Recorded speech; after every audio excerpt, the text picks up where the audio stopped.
علیکم ورحمۃ اللہ وبرکاتہ۔ وعلیکم السلام ورحمۃ اللہ وبرکاتہ۔ الحمد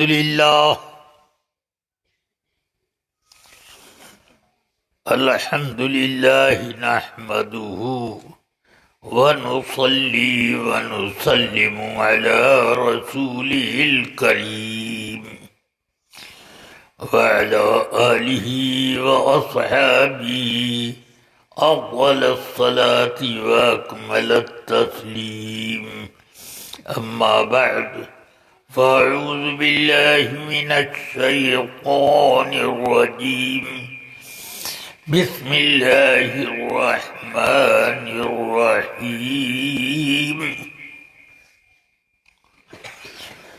ثاني اثنين إذ هما في الغار إذ يقول لصاحبه لا تحزن إن الله معنا، صدق اللہ العلی العظیم۔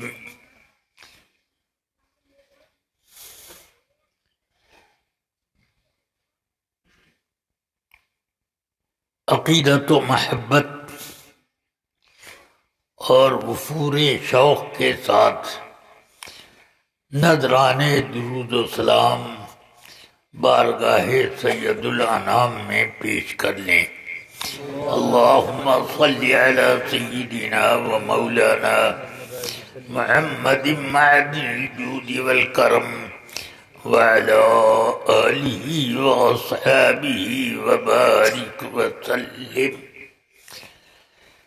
رفیقان گرامی، عزیزان ملت اسلامیہ،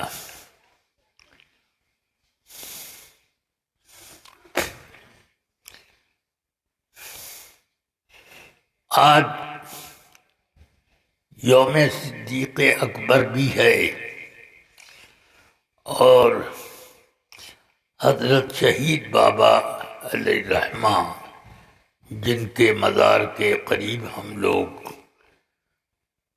حاضر ہیں، ان کے ایصال ثواب کی بھی محفل ہے۔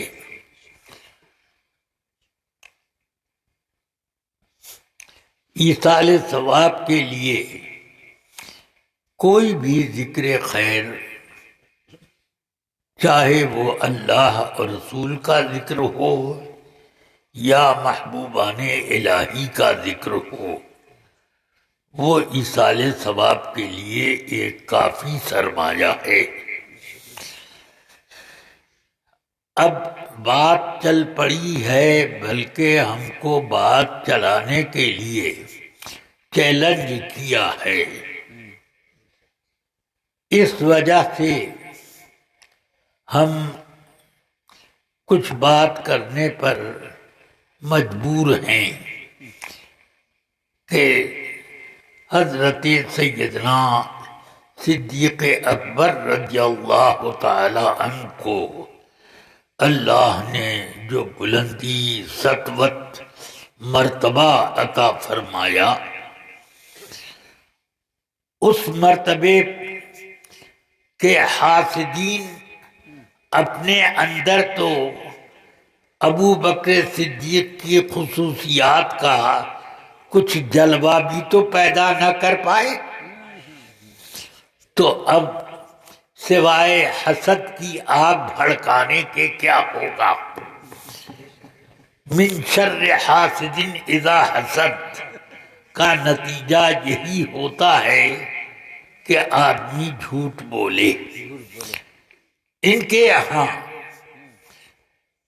جو مذہب کی بنیاد ہے، ان کی معتبر کتاب جو صحاح ثمانیہ کہتی ہیں، ان میں ایک کتاب اصول کافی ہے، اس میں یہ لکھا ہوا ہے، یہ حدیث کہ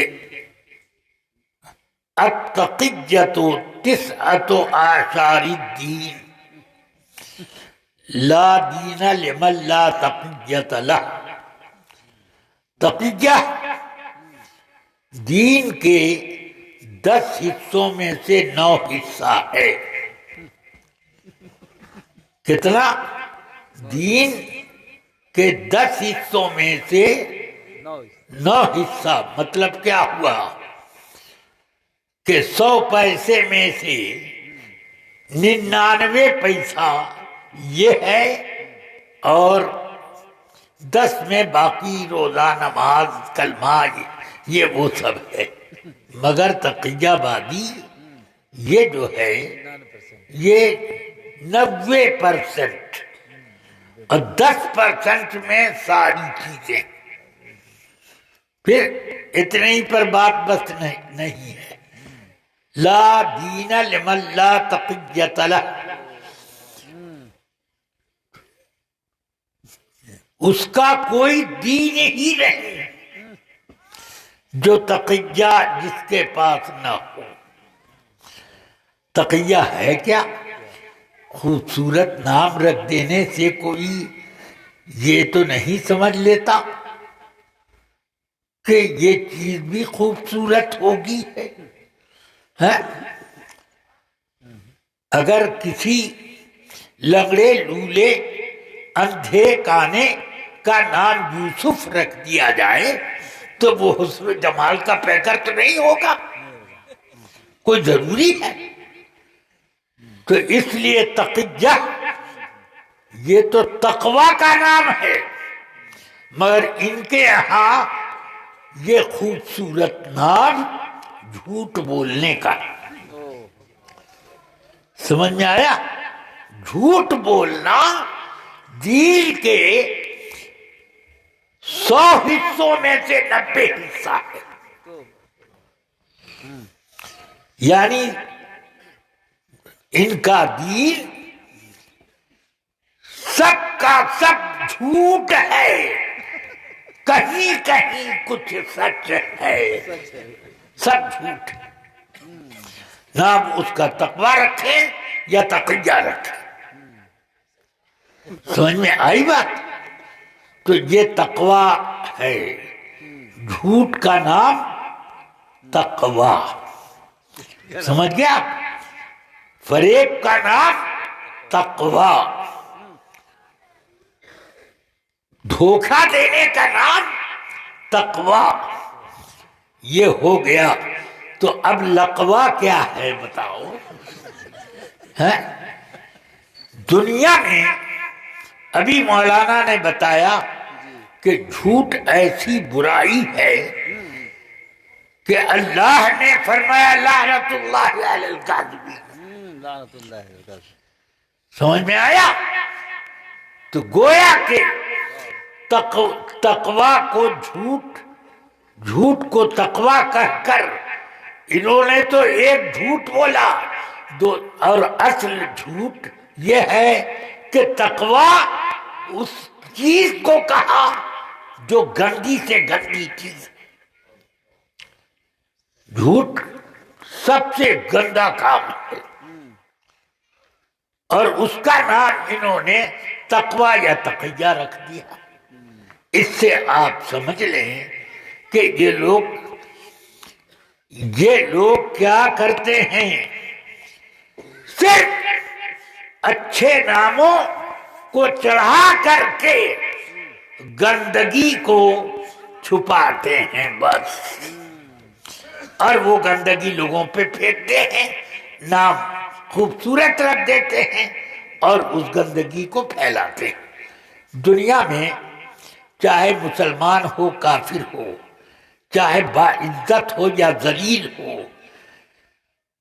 کوئی کسی دین کو مانتا ہو کہ نہ ہو، ملحد ہو، سب کے سب جھوٹ کو انسان کا جسمانی، روحانی، ظاہری اور باطنی عیب سب سے بڑا عیب مانتے ہیں۔ سمجھ گیا؟ سب سے بڑا عیب اس کو مانتے ہیں، مگر ان کے یہاں سب سے بڑا کمال ہے اس لیے اب ان لوگوں نے کتاب لکھی اور سنیوں کے نام پر کچھ نام رکھے اس کتاب کے، تو اب کتاب کے مصنف کا نام سنیوں کے مصنف کے، سنیوں میں جو مصنف ہیں ان کے نام پر رکھ دیا۔ دھوکہ ہے کہ نہیں؟ یہ سمجھ میں آئی بات؟ تو اب یہ کہتے ہیں کہ سنیوں کی کتاب میں لکھا ہے، محی الدین طبری نے یہ لکھا۔ طبری بے شک ایک سنی مورخ ہیں، مگر ان لوگوں نے خود ایک تاریخ طبری لکھی، نام اس کا تاریخ طبری ہی رکھا۔ سمجھ میں آیا؟ اور محب الدین مصنف کا نام اسی طرح رکھا جیسے محب طبری۔ سمجھ میں آیا؟ اور اپنی والی طبری سے حوالہ دے کر کہا کہ طبری نے لکھا ہے۔ یعنی یہ مورخین کا ایک امام محب الدین طبری ہے سنیوں میں، اس کی طرف جڑ دیا، گڑھی کتاب انہوں نے، اور اس کے نام پر اس کتاب کا نام رکھ دیا۔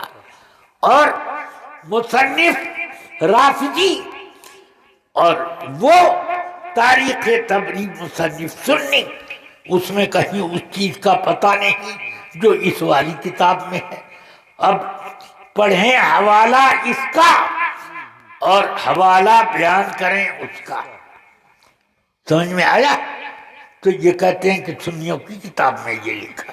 اب اس سے بڑا فریب، جھوٹ کیا ہوگا؟ انہی سب جھوٹ پر اس عقیدے کی اساس قائم ہے۔ سمجھ میں آئی بات؟ ایک مرتبہ بڑے گاؤں میں میرے پڑھنے کے زمانے میں کوئی مجتہد صاحب آئے، تقریر کر رہے تھے۔ اتفاق سے وہ طالب علمی کا زمانہ تھا، ادھر سے میں گزر رہا تھا تو میں رک گیا، کھڑا ہو گیا۔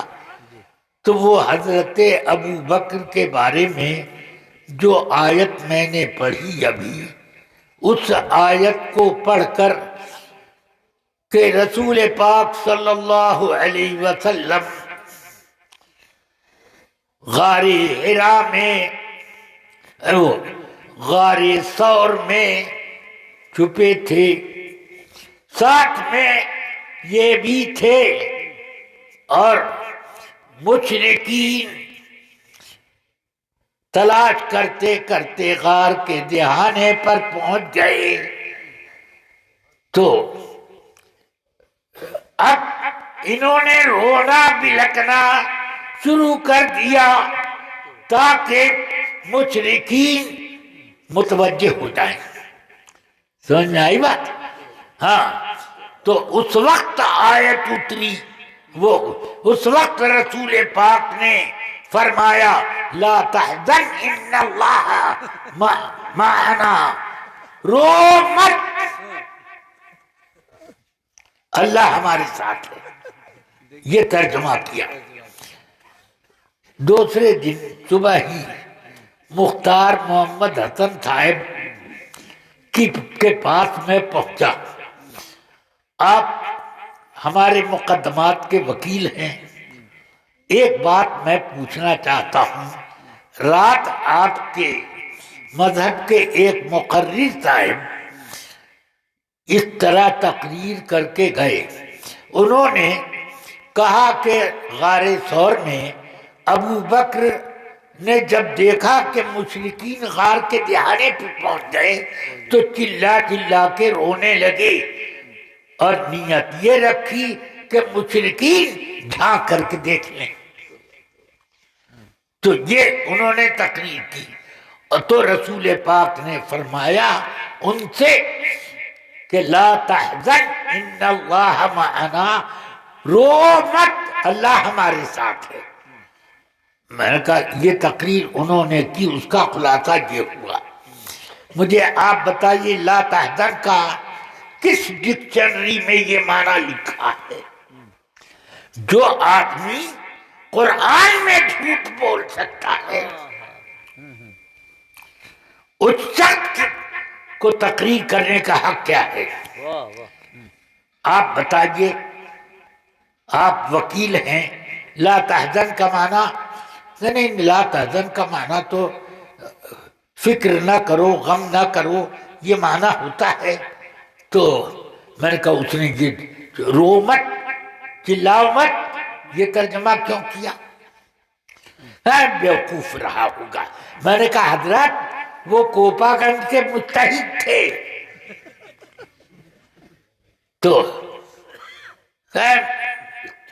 یہ سب بولنا نہیں چاہیے، یہ نہیں، یہ ایسا نہیں کہنا چاہیے۔ میں نے کہا ٹھیک ہے، میرے سامنے آپ ایسے ہی کہہ رہے ہیں، ان کے سامنے بھی ذرا ایک مرتبہ کہہ دیجیے گا۔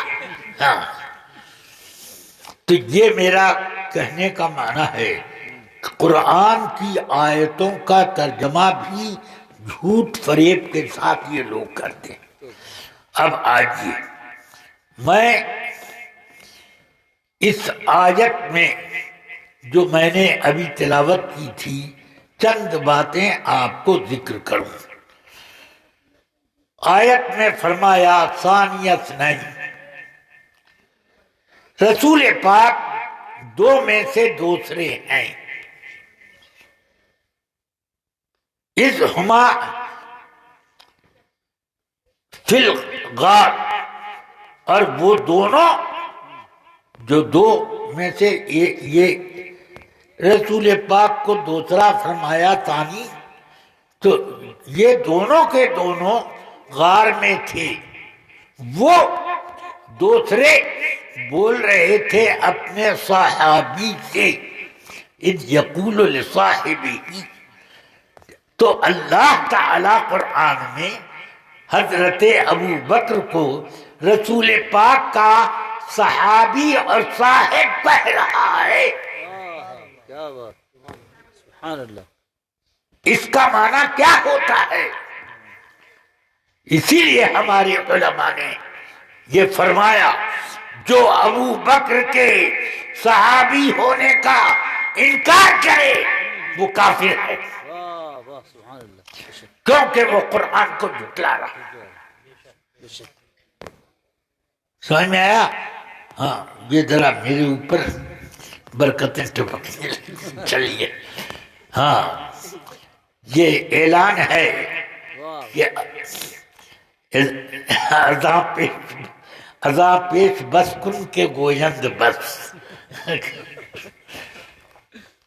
ہاں، تو مجھے عرض کرنا ہے کہ اذ یقول لصاحبہ، یہ انہوں نے ثانی اثنین نے فرمایا اپنے صحابی اور دوست سے، لا تحزن ان اللہ معنا، فکر نہ کرو، غم نہ کرو، اللہ ہمارے ساتھ ہے۔ یہ نہیں فرمایا ان اللہ معی، اللہ میرے ساتھ ہے، یہ نہیں فرمایا، اللہ ہمارے ساتھ ہے۔ اس کا مطلب یہ ہوا کہ اللہ تعالی رسول پاک اور ابو بکر دونوں کے ساتھ تعاون میں برابر ہے، بے شک دونوں کا برابر تعاون فرمایا۔ بے شک بے شک۔ سمجھ میں آئی بات؟ تو یہ ان اللہ معنا، تو اب اس کا معنی صاف یہ ہوا کہ اللہ رسول پاک کے ساتھ بھی ہے اور ان کے صحابی سیدنا ابو بکر کے ساتھ بھی۔ اب اے رافضی جو، ابو بکر کو تمہاری کوئی ضرورت نہیں، اللہ ان کے لیے کافی، زندہ باد، زندہ باد۔ اللہ ان کے ساتھ۔ بے شک بے شک۔ سمجھ گئے؟ حضرت ابو بکر صدیق رضی اللہ تعالی عنہ رسول پاک کا سب سے عظیم تر جلوہ تھے ہر اعتبار سے. یعنی اب ذرا سوچئے کہ رسول اللہ صلی اللہ علیہ وسلم ابو بکر صدیق کے کسی مشورے کو کبھی رد کرتے تھے؟ جو مشورہ دیتے، یہاں تک کہ خود حضور اکرم صلی اللہ علیہ وسلم نے عمرہ حدیبیہ کے موقع پر ایک جاسوس بنو خزاعہ کا جو مشرک تھا، مگر چونکہ اس سے بنو خزاعہ سے حضرت رسول پاک کا ایک معاہدہ تھا، اس لیے بنو خزاعہ کا وہ مشرک حضور کے لیے جاسوسی کرتا تھا مکے میں جا کر، اور آ کر بتا دیتا کہ مکے والے آپ کے خلاف یہ پلان بنا رہے ہیں. تو رسول اللہ صلی اللہ علیہ وسلم جب غزوہ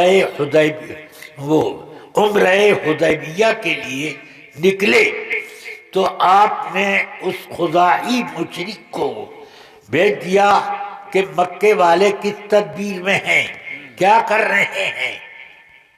تو بتایا کہ ان کو پتہ چل گیا ہے کہ آپ مکے آ رہے ہیں عمرہ کرنے کے لیے، اس لیے جمعوا لکل احابیشا علی الاسطاط، آپ کو کے لیے انہوں نے لشکر جمع کر رکھا ہے اسطاط پر. یہ خبر حضور کو کہاں دی؟ غدیر اسطاط میں حضور منزل کیے ہوئے تھے. تو غدیر اسطاط میں یہ خبر ملی کہ اسطاط میں مشرکین جمع ہو گئے ہیں لشکر لے کر آپ سے مقابلہ کرنے کے لیے. تو رسول پاک نے فرمایا اے میرے صحابہ، کیا ایسا نہ کریں کہ ہم لوگ یہ ان کا لشکر یہیں پڑا رہے اسطاط میں، ہم لوگ راستہ کاٹ کر مکے پہنچ جائیں اور ان کے گھر بار سب تحس نحس کر دیں اور اپنا عمرہ کر کے واپس آ جائیں، اور یہ لوگ یہیں رہیں. اور اگر خدا نہ خواستہ ان لوگوں کا لشکر آ جائے گا تو ہم لوگ وہ لڑ لیں گے. اگر بدلنے کے بعد بھی ان کو خبر ہو گئی تو ہم مقابلہ کر لیں گے. کیا تم لوگوں کی یہ رائے ہو رہی ہے؟ ابو بکر صدیق رضی اللہ تعالی جھٹ بولے یا رسول اللہ. حضرت ابو بکر نے سوچا، یہ کیا سوچا کہ یہ جو رائے سرکار دے رہے ہیں کیا ایسا نہ کروں؟ اس کا مطلب ہے کہ نوجوان لوگ، جوان لوگ جو چیلے ہوتے ہیں وہ کھٹ کہیں گے ہاں یہ بہت اچھی ہے، بہت اچھا مشورہ ہے. مگر حضرت ابو بکر صدیق نے عرض کی یا رسول اللہ، آپ کسی جنگ کے لیے تو نکلے نہیں، آپ نکلے ہیں عمرہ کرنے کے لیے، اس لیے آپ اپنے مقصد کی طرف چلتے رہیے. اگر وہ ہم سے لڑنے کے لیے خود پیش قدمی کریں گے تو ہم لوگ مقابلہ کر لیں گے. تو رسول پاک یہ نہیں فرماتے کہ میری رائے کاٹتے ہو تو، بلکہ فرماتے ہیں کہ ٹھیک ہے اذهبوا بسم اللہ، چلو اللہ کا نام لے کر چلو. تو اس سے پتہ چلتا ہے کہ ابو بکر صدیق رضی اللہ تعالیٰ عنہ مشورے میں اتنے مضبوط تھے کہ رسول پاک صلی اللہ علیہ وسلم یہ امتحان صحابہ سے ایک اپنی رائے پیش کر رہے ہیں، یہ امتحان کے لیے مگر ابو بکر صدیق رضی اللہ عنہ نے صحابہ کی رائے ظاہر کرنے سے پہلے ہی حضور سے اپنا مشورہ پیش کر دیا. سمجھ میں آئی بات؟ تو اب رسول پاک نے یہ نہیں کہا کہ اے دوسرے لوگوں تم لوگوں کی کیا رائے؟ ابو بکر کی تو رائے یہ ہے، تم لوگوں کی کیا رائے؟ یہ بھی نہیں حضور نے پوچھا، بلکہ فرمایا اذهبوا بسم اللہ، اذهبوا، اللہ کا نام لے کر کے اب چلو، عمرے کے لیے چلو. تو یہ اس سے اندازہ ہوتا ہے رسول پاک ابو بکر صدیق سے کیسی محبت کرتی. بخاری شریف میں یہ حدیث ہے، ایک مرتبہ رسول اکرم صلی اللہ علیہ وسلم منبر پر وعظ فرما رہے تھے. اس وعظ میں یہ فرمایا اللہ نے اپنے کسی بندے کو یہ اختیار دیا کہ تم دنیا میں رہو یا ہمارا قرب اختیار کرو. تو اس نے خدا کے قرب کو اختیار کر لیا. سارے صحابہ چپ، مگر ابو بکر صدیق ہچکی لے کر رونے لگے. سمجھ میں آئی بات؟ ہچکی لے کر رونے لگے. تو اس حدیث کے راوی ابو سعید خدری کہتے ہیں کہ ہم سارے صحابہ کہنے لگے ما یبکی ھذا الشیخ، یہ بڑے میاں کیا رو رہے ہیں بلا وجہ؟ اگر اللہ نے اپنے کسی بندے کو اختیار دیا کہ تم یہاں رہو یا میرے پاس آؤ، تو ان کو رونے کی کیا ضرورت ہے؟ مگر ہمیں بعد میں معلوم ہوا کہ ابو بکر اعلمنا، ابو بکر علم کا علم سب سے گہرا تھا، سب سے زیادہ گہرا علم ابو بکر رکھتے تھے. تو ان کو سمجھ میں آ گیا حضرت ابو بکر کو اللہ نے اپنے کسی بندے کو یہ اختیار دیا. وہ کسی بندہ وہ کون ہے؟ وہ رسول پاک. یہ ابو بکر کو سمجھ میں آ گیا اور کسی کو سمجھ میں نہیں آیا. تو علم کی گہرائی اور گہرائی یہ ہے. یہ بلا شبہ ہم مولا کائنات علی مرتضیٰ کرم اللہ وجہ الکریم کے علم کی عظمت کے قائل ہیں، اور وہ بے مثال علم رکھتے تھے. مگر ذرا سوچو کہ ان کو بھی تو رونا چاہیے تھا. اس موقع پر وہ کیوں نہیں روئے؟ تو اس میں یہ ظاہر ہو گیا کہ ابو بکر کی شان وہ ہے جو رسول پاک نے فرمایا ما علمنی ربی الا وقد سبقتہ فی صدر ابی بکر. اللہ نے مجھے جو علم دیا سب کا سب میں نے ابو بکر کے سینے میں اڈیل دیا. سمجھ میں آئی بات؟ ہاں، ہم لوگ جلسے میں بیٹھ کے حدیثیں گڑھتے نہیں ہیں، ہاں، بلکہ ہم لوگوں کے پاس جو روایت ہوتی ہے وہ بتاتے، جو باپ دادا لکڑ دادا نہیں صحابہ کرام سے لے کر چلی آ رہی ہیں تو وہ بیان کرتے ہیں. چلیے پھر اتنے ہی پر بات بس نہیں ہے کہ ابو بکر سب سے بڑے عالم ہیں. رسول پاک صلی اللہ علیہ وسلم نے جب دیکھا کہ وہ ہچکیاں لے کر رو رہے ہیں تو منبر سے اتر کر آئے، ان کو تسلی دی، خاموش کیا، اور منبر پر تشریف لے گئے. فرمایا منبر پر کر ما نفعنی احد فی مالہ وفی نفسہ ما نفع ابو بکر فی نفسہ ومالہ. سبحان اللہ. کسی نے بھی اپنی جان اور اپنے مال سے مجھ کو وہ فائدہ نہیں پہنچایا جو ابو بکر نے اپنی جان اور مال سے مجھے فائدہ پہنچایا. کیا بات ہے. بہت خوب. اب اس سے آپ سوچو کہ سب سے زیادہ رسول پاک جن کے نفع پہنچانے کا اعتراف کر رہے ہیں. ہاں تو اب وہ کہنے لگا دیکھو رسول پاک کو رسول پاک صلی اللہ علیہ وسلم نے اپنی جگہ پر اس بہادر کو لٹایا، ہجرت کیا، جو جس کے جان جانے کا خطرہ تھا کہ حضور کی چادر اوڑھ کر کے حضرت علی سوئے ہوئے ہیں. تو اب وہ مشرکین تو سب کے سب محاصرہ کیے ہوئے تھے رسول پاک کو شہید کرنے کا، معاذ اللہ یہ محاصرہ کیے ہوئے تھے. تو جب حضور کو نہیں وہ گھر سے باہر نہیں نکال سکے اپنے جاننے میں، تو اب گھر میں گھسیں گے. تو حضور کے بستر پر حضرت علی کو پایا تو اسی بستر پر تلواریں مارنا شروع کر دیتے.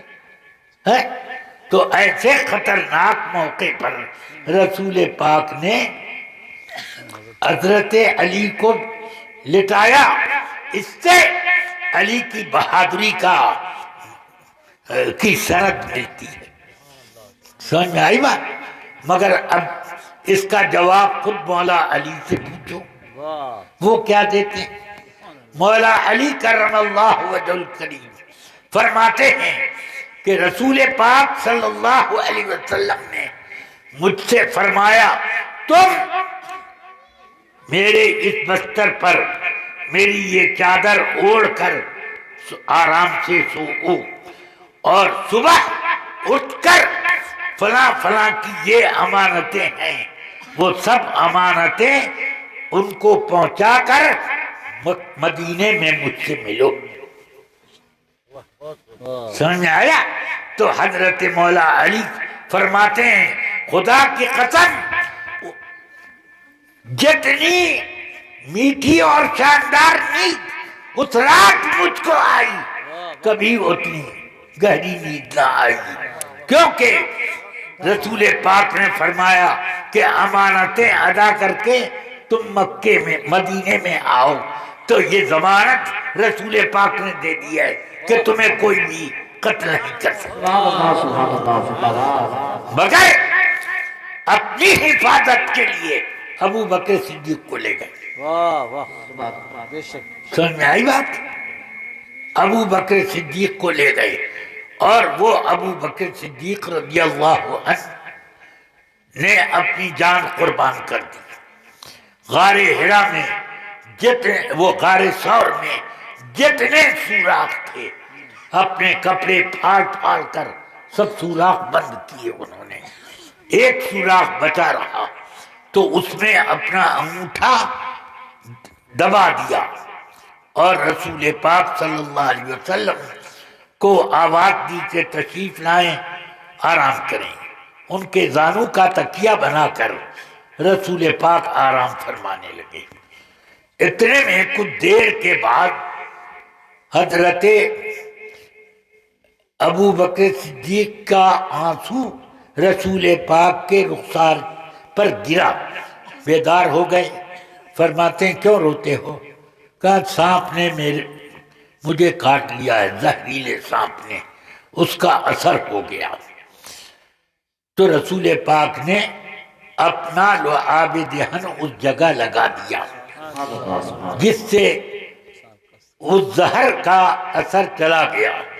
مگر حضرت ابو بکر فرماتے ہیں ہر سال اس زہر کا اثر میرے اوپر ظاہر ہوتا رہا. اب یہ سال آیا ہے، زہر کا اثر اتنا زیادہ ہے کہ میں یقین کرتا ہوں کہ حضرت عائشہ سے فرماتے ہیں اے عائشہ رسول پاک کی وفات کس روز ہوئی؟ فرمایا پیر کے دن۔ فرمایا آج کون سا دن ہے؟ تو کہنے لگے پیر کا دن، کہ بس انشاءاللہ آج میں چلا جاؤں گا۔ سمجھ میں آئی بات؟ تو یہ حضرت ابو بکر نے اپنی جان تو دے دی جو دینے کی تھی۔ یہ الگ بات ہے کہ سرکار نے جان کی حفاظت کا ایک اکسیر لگا دیا ہے ان کے زخم پر۔ یہ الگ بات ہے کہ رسول پاک صلی اللہ علیہ وسلم کا لعاب دہن اکسیر اور تریاق سے بڑھ کر ہے، ہزاروں اکسیر اس پر قربان۔ یہ تو اس طرح یہ شان ہے۔ رسول پاک صلی اللہ علیہ وسلم تو اپنی پھونک سے بھی، جیسے کہ بخاری شریف میں یہ حدیث ہے، حضرت یزید ابن ابی عبید کہتے ہیں کہ میں نے اپنے آقا حضرت سلمہ ابن اکوع کی پنڈلی میں ایک گہرے زخم کا نشان دیکھا، تو میں نے کہا کہ حضرت آپ کو یہ کہاں سے لگا؟ کہا کہ جنگ خیبر میں لگا، اور صحابہ بولے کہ اصیبا سلمہ ابن اکوع شہید ہو گیا۔ مجھے لایا گیا رسول پاک کی خدمت میں، 3 مرتبہ پھونک دیا سرکار نے، تو کہتے ہیں کہ اسی وقت سے یہ زخم بالکل درست ہو گیا اور مجھے کوئی تکلیف نہیں۔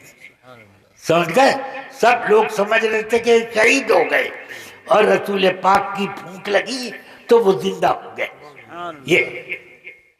یہ تو سرکار کا کرم ہے۔ بہرحال اب آپ حضرت سیدنا ابو بکر صدیق رضی اللہ تعالی عنہ کے بارے میں کیا یہ نہیں جانتے کہ ایک مرتبہ رسول پاک نے منبر پر فرمایا کہ جنت کا ایک باب ہے، دروازہ ہے، ایک پھاٹک، وہ ہے کہ جس سے صرف روزے دار لوگ جائیں گے۔ اس دروازے کا نام باب الرجان ہے، یدعا بہ الصائمون۔ اس دروازے سے زیادہ روزہ رکھنے والوں کو پکارا جائے گا۔ اور ایک ہے باب الصدقہ، خدا کی راہ میں مال بے دریغ خرچ کرنے والوں کو اس دروازے سے بلایا جائے گا۔ یہ ہے ایک دروازہ باب الجہاد، اور مجاہدین کو اس دروازے سے پکار کے بلایا جائے گا۔ تو ابھی حضور باب الصلاۃ تک پہنچے کہ ایک دروازہ باب الصلاۃ ہے، اس سے نماز اچھی سے اچھی، زیادہ سے زیادہ پڑھنے والے لوگوں کو بلایا جائے گا۔ حضرت ابو بکر جھٹ بولے، یا رسول اللہ، مجھے اس سے کوئی مطلب نہیں کہ فلاں کو اس دروازے سے بلایا جائے گا، فلاں کو اس سے، فلاں کو اس سے۔ هل احد یدعا من کل باب، کیا کوئی ایسا بھی ہے ہر دروازہ اس کو پکارے؟ آ جاؤ، تو ادھر وہ بھی پکار رہا ہے، یہ بھی ادھر بھی ادھر بھی، ہر دروازے سے اس کے لیے پکار آ رہی ہے کوئی ایسا؟ فرمایا نعم وانت منہم، ہاں ایسے لوگ بھی ہیں اور ان میں سے تم ہو۔ نعرہ تکبیر، نعرہ رسالت، نعرہ رسالت، عظمت سیدنا صدیق اکبر، نعرہ تکبیر، نعرہ رسالت۔ اب جو حدیث میں سنا رہا تھا کہ رسول پاک منبر سے اتر کے آئے، دلاسا دیا، اور پھر منبر پر گئے اور فرمایا کہ مجھے کسی کی جان اور مال سے وہ فائدہ نہیں پہنچا جو ابو بکر سے. تو جان تو قربان کیا، جان قربان کی، ایسی قربان کی کہ حضرت عائشہ فرماتی ہیں کہ میں نے رسول پاک سے ایک رات پوچھا کہ یہ سارے آسمان پہ تارے چمک رہے ہیں، کیا آپ کی امت میں کسی کی نیکی ان تاروں کے برابر بھی ہے یا ان تاروں سے زیادہ بھی ہے؟ فرمایا ہاں. کون ہے؟ کہ عمر. فرماتی میں سمجھ رہی تھی کہ میرے باپ کا نام لیں گے، مگر یہاں حضرت عمر کا نام لیا. تو پھر میں نے ایک دوسرا سوال کر دیا، اور میرے باپ ابو بکر کی نیکیاں کتنی ہیں؟ فرمایا عمر کی زندگی بھر کی نیکیاں ایک طرف، اور ابو بکر نے غار ثور میں جو ایک رات گزاری وہ نیکی ایک طرف، اس سے زیادہ ہے. سمجھ میں آئی بات؟ یہ سیدنا ابو بکر صدیق کی ایک نیکی، اس کا درجہ یہ ہے. اور مال تو سبحان اللہ کہ دل میں خیال آیا، حضور نے اعلان کیا آج اللہ کی راہ میں دینے کا وقت آ گیا. کسی جہاد میں جانا تھا، سب اپنی اپنی حیثیت سے کچھ لاؤ.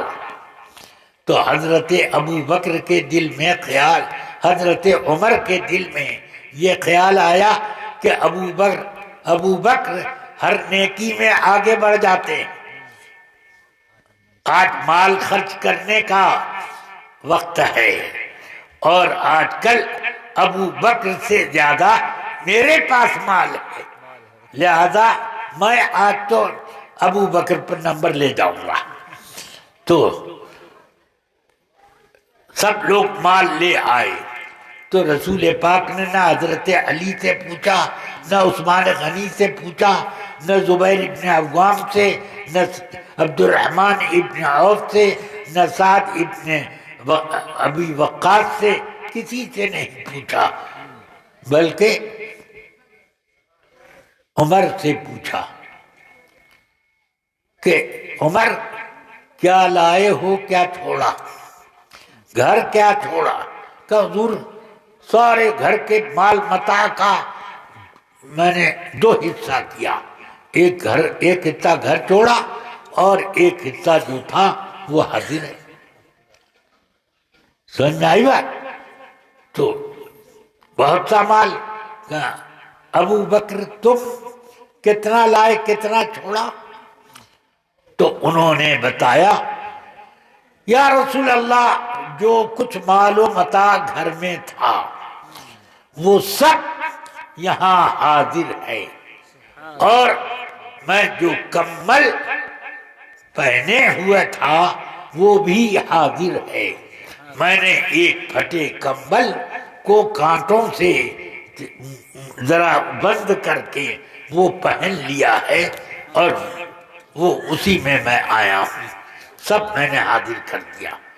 رسول پاک نے انہی دو سے کیوں پوچھا؟ اس سے ثبوت ملتا ہے کہ دلوں کے حالات میرے آقا سب دیکھتے، ورنہ پوچھنے کو سب سے پوچھتے، انہی دونوں سے کو پوچھا. اور تنبیہ کر دی حضرت عمر کو کہ عمر کوئی ابو بکر سے آگے بڑھنے کی اگر تمنا کرے تو وہ تمنا دل ہی میں پڑی رہ جائے گی، ہاں وجود میں نہیں آ سکے گی. تو یہ حضرت ابو بکر کا مرتبہ ہے. تو مال اس طرح خرچ کرتے ہیں.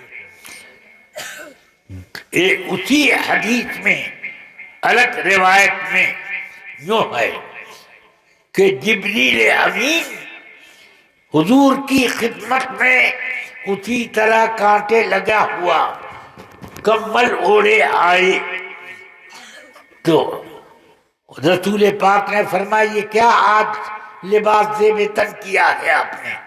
کہا کہ آپ کے صحابی ابو بکر صدیق نے آج یہ لباس زیب تن کیا، اس لیے اللہ نے سارے فرشتوں کو حکم دے دیا ہے کہ یہ ابو بکر کی ادا اتنی مجھے پسند ہے کہ آج تم سب کے سب اسی لباس میں رہو۔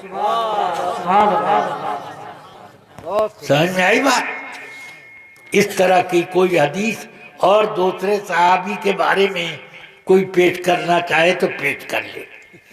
ہاں، میں مولا علی کا نام نہیں لیتا، حضرت مولا علی بے شک بہت اونچے ہیں، بڑی شان ہے ان کی۔ میرے آقا سید کائنات صلی اللہ علیہ وسلم نے فرمایا کہ میری نسل علی کی پشت سے چلے گی، اور بے شک میرے آقا نے جیسے کہا سارے سادات دنیا میں یا تو حسنی ملیں گے یا حسینی ملیں گے۔ سمجھ میں آئی کہ نہیں بات؟ مگر جو جیسا کہ فرمایا مولانا نے، یعنی مولانا فیضان صاحب نے جیسا کہ فرمایا کہ امام حسن کا یہ لوگ ذکر کیوں نہیں کرتے، کوئی دن ان کے لیے سال بھر میں کوئی منتخب نہیں کرتے۔ امام حسین کے لیے تو سینہ کوبی کا ہر دن ہے، اور جب ان کے یہاں مسجد ہو تو سینہ کوبی، جب ان کے یہاں شادی ہو تو سینہ کوبی، جب ان میں کوئی حج میں نکلے تو سینہ کوبی، کوئی کربلا جائے تو سینہ کوبی، یہ تو ہر روز ہوتا ہے۔ مگر کبھی حضرت امام حسن کا بھی ذکر کیا؟ سبحان اللہ، امام حسن کی وہ شان ہے کہ حضرت سیدنا غوث اعظم ان کی نسل پاک ہیں، سیدنا امام مہدی انہی کی نسل پاک سے آئیں گے۔ سمجھ میں آئی بات؟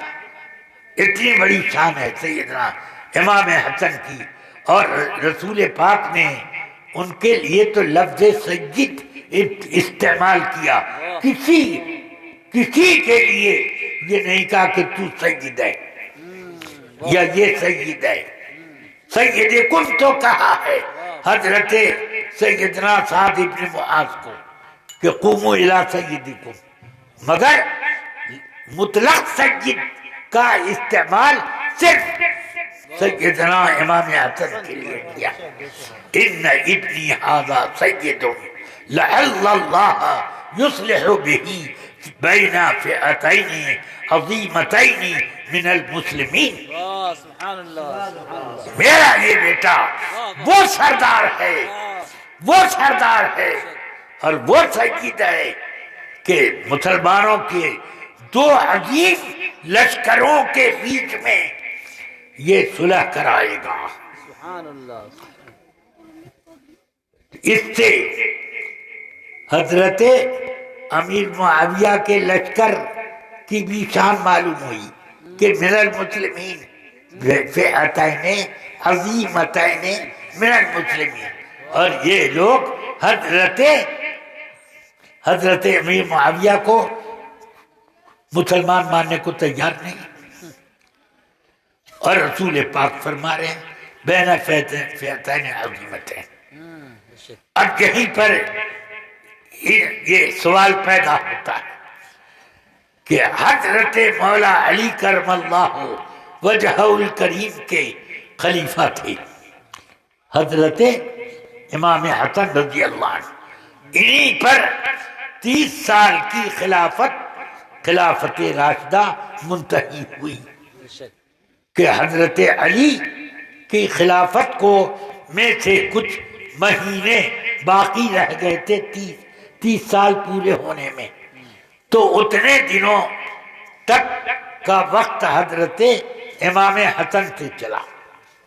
سمجھ میں آئی بات؟ خلفائے راشدین میں حضرت مولا علی کی خلافت میں امام حسن کی خلافت بھی جوڑی گئی. سمجھ رہے ہیں؟ تو امام حسن کا یہ درجہ ہے کہ خلافت راشدہ میں ان کا نام آتا، اور حضرت علی کی خلافت ان کی خلافت کو مانا جاتا ہے کہ یہ جوڑو حضرت علی کے خلافت میں. واہ واہ. تو یہ اتنا مرتبہ ہے، مگر ان لوگوں کو کچھ نظر نہیں آتا. کیوں نظر نہیں آتا؟ حضرت علی رضی اللہ تعالی عنہ نے امیر معاویہ سے جنگ کی اور ایک صلح ناتمام پر وہ جنگ ختم منتہی ہوئی. جب مولا علی کرم اللہ وجہ الکریم کی شہادت ہو گئی، اس کے بعد اہل حل و عقد نے سیدنا امام حسن رضی اللہ تعالی عنہ کو منتخب کر لیا. ہو گیا. اس کے بعد 1,00,000 سے زیادہ لشکر لے کر صفین میں حضرت امیر معاویہ آ گئے، اور اس سے زیادہ لشکر کا مجموعہ لے کر امام حسن آ گئے. پھر ایک ٹیلے پر چڑھ کر کے دونوں طرف دیکھا تو فرماتے ہیں اتنے بڑے بڑے لشکر اور یہ دونوں مسلمان، خون بہے گا تو کس کا بہے گا؟ مسلمانوں ہی کا، کہ ہاتھ سے مسلمانوں کا خون بہے گا. میں یہ پسند نہیں کرتا. بلاؤ معاویہ کو، بلاؤ، صلح کریں. امیر معاویہ آئے، صلح ہوئی. اس صلح میں یہ بھی طے ہوا کہ میں معاویہ کو خلافت اس چند شرطوں پر خود تفویض کر دوں گا. نمبر 1 یہ کہ خلافت میں اہل بیت کا تمام نفقہ معاویہ کے ذمہ ہوگا. نمبر 2 یہ کہ معاویہ اپنے بات کے لیے کسی کو خلیفہ نامزد نہیں کریں گے. نمبر 3 اگر معاویہ کی وفات پہلے ہو گئی اور میں زندہ رہا تو خلافت مجھے واپس ملے گی. سمجھ گئے؟ اس طرح سے کئی شرطیں اور وہ طے ہوئی، اس پر دستخط بھی ہوا. اب یہ رافضیوں کا من گھڑت ہے کہ معاویہ نے یزید کو اپنا خلیفہ بنا دیا تھا. غلط ہے. اگر ایسا تھا تو یزید نے امیر معاویہ کے بعد ادھر ادھر بیعت کے لیے کیوں بھیجا؟ کیا حضرت عمر نے اپنی بیعت کا کوئی پروگرام بنایا تھا؟ ابو بکر صدیق نے ان کو خلیفہ بنا دیا کہ میرے بعد یہ عمر رہیں گے. ان کی بیعت کسی نے نہیں کی. سمجھ گئے؟ تو امام حسن رضی اللہ تعالی نے جب وہ امیر معاویہ نے ان رافضیوں کے بقول اگر یزید کو خلیفہ بنا دیا تھا تو یزید کو بیعت کرانے کی کیا ضرورت تھی؟ جنگ حرہ کی کیوں ضرورت پڑتی؟ جنگ کربلا کی کیوں ضرورت پڑتی؟ یہ بیعت ہی کے لیے تو سب ہو رہا تھا. اس لیے یہ بالکل جھوٹ اور رافضیوں کا من گھڑت ہے. سمجھ میں آئی بات؟ یہ یزید کو تو ناپسند کرتے تھے حضرت امیر معاویہ. وہ سامنے 2 سال پہلے سے حضرت امیر معاویہ کے سامنے نہیں آ سکتا تھا. اس کی عادتوں کو دیکھ کر امیر معاویہ سخت ناراض تھے اور کہتے تھے کہ مجھے یزید سے بہت سے خطرات اور فتنوں کا اندیشہ ہے، یہ فرماتے تھے. سمجھ گیا؟ اور جو ہونا تھا وہ تو ہو ہی گیا.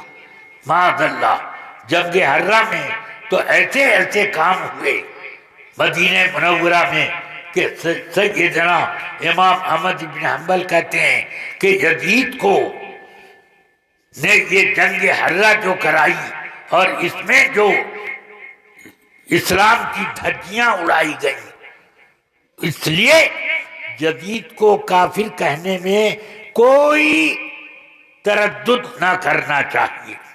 ہاں، یہاں تک امام احمد بن حنبل کا فتویٰ. مگر کسی نے یہ نہیں کہا کہ امیر معاویہ کے کھاتے میں یزید کی برائیاں لکھی جائیں گی، یہ کسی نے نہیں کہا. سمجھ میں آئی بات؟ بس اب ذرا ان کے تقیہ یعنی جھوٹ بولنے کا ذرا پردہ دیکھو. حضرت سیدنا علی مرتضیٰ کرم اللہ وجہ الکریم کیا حضرت ابو بکر کی کیبنٹ میں نہیں بیٹھتے تھے؟ حضرت فاطمہ الزہرا رضی اللہ تعالیٰ عنہ رسول پاک کی وفات کے بعد سخت بیمار پڑ گئیں، تو حضرت ابو بکر صدیق نے ان کو بلوایا. کن کو؟ حضرت علی کو. کہا کہ رسول پاک کے زمانے میں اہل حل و عقد میں اور مشاورت میں آپ بھی بیٹھتے تھے، میری مجلس مشاورت میں کیوں نہیں آتے؟ تو انہوں نے فرمایا فاطمہ سخت بیمار ہیں، اس لیے میں نہیں آ سکتا. مگر جب وفات پا گئیں وہ، اور انہوں نے حکم دیا تھا کہ میرے جنازے کا اعلان مت کرنا اور جلد سے جلد مجھے دفن کرنا. صبح کو حضرت ابو بکر کو خبر ملی کہ رات حضرت فاطمہ کا انتقال ہو گیا اور رات ہی رات ان کو دفن کر دیا گیا، اور اس میں 5 آدمی نماز جنازہ میں شریک ہوئے، کسی کو اطلاع نہیں ہوئی. کہ حضرت فاطمہ زہرا رضی اللہ عنہ نے وصیت کی تھی کہ جنازہ جب قبر میں اتارا جائے گا، بھیڑ ہوگی تو اس میں میرے کفن سے میرے جسم کا مد و جزر لوگ دیکھیں گے. تو اس لیے کہ میں کتنی لمبی ہوں، کتنی موٹائی ہے، کتنی دبلائی ہے، یہ سب لوگوں کی نظر میں آئے گا، اس لیے آپ اعلان نہ کیجیے گا. چپ چاپ مجھے چند لوگوں کو، جن میں حضرت عباس، حضرت حسن حسین، یہ تو چھوٹے تھے دونوں، اور دو بنو ہاشم سے 2-4 آدمی، اور وہ لوگ شریک ہوئے، دفن ہو گئے. تو حضرت ابو بکر صدیق کو خبر ملی صبح کہ وہ وفات پا گئیں، تو انہوں نے حضرت علی کو بلایا. ان کی وفات کی خبر ہم کو کیوں نہ دی؟ انہوں نے کہا کہ ان کی وصیت تھی، اس لیے میں نے خبر نہیں کی. پھر بہرحال حضرت علی رضی اللہ تعالیٰ عنہ حضرت ابو بکر کی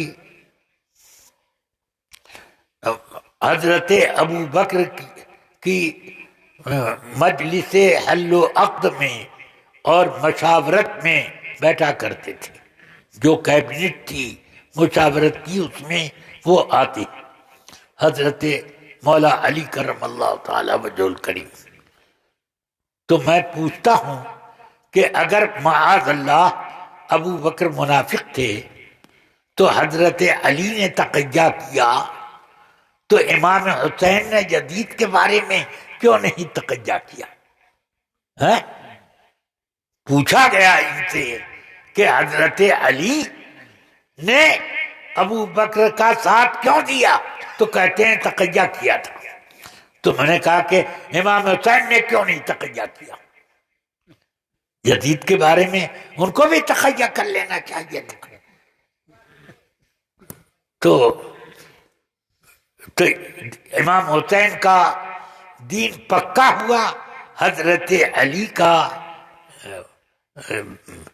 کچا ہوا، یا اس کا الٹا سمجھ لو کہ حضرت علی تقیہ کر کے ایک درجہ اونچے ہو گئے اور حضرت امام حسین ایک درجہ نیچے ہو گئے۔ یہ سمجھ میں آئی بات؟ بہرحال آپ تمام حضرات ان لوگوں سے پرہیز رکھیں۔ ہمارے بزرگوں نے ان کا ایسا بائیکاٹ کرایا کہ شادی بیاہ رشتہ داری سب منقطع کرا دی، تو وہ بہت اچھا کام۔ مگر ان سے بھی بدتر ایک قوم پیدا ہوئی جو صحابہ کی شان میں تو جو بکے بکے، رسول پاک کی شان اقدس میں، اللہ برتر کی شان میں بدتمیزیاں اور گستاخیاں کرے، اس کی تکفیر کی گئی، اس کے بائیکاٹ کا حکم دیا گیا، مگر رشتہ داری لوگ کر رہے ہیں۔ اللہ تعالی بچائے اور لوگوں کو اب سے ہدایت دے۔ قیامت میں جب اس سوال کو اللہ ان لوگوں کے سامنے جو دیوبندیوں سے اور مرتدوں سے اپنی بیٹیاں یا بیٹے بھی آتے ہیں، تو جب سوال ہوگا تو جواب کسی کے پاس نہیں بن پڑے گا۔ ہاں، اس لیے اب اپنے آپ کو صرف دنیا کی زندگی کا مت سمجھو، اصل زندگی آخرت کی ہے، اور اصل عذاب آخرت کا عذاب ہے، دنیا کا عذاب کچھ نہیں۔ اللہ تبارک و تعالی اپنے حبیب کے صدقے میں ہم سب کو صراط مستقیم پر چلنے کی توفیق عطا فرمائے۔ وصلی اللہ تعالی علی النبی الکریم وآلہ وصحبہ اجمعین برحمتک یا ارحم الراحمین۔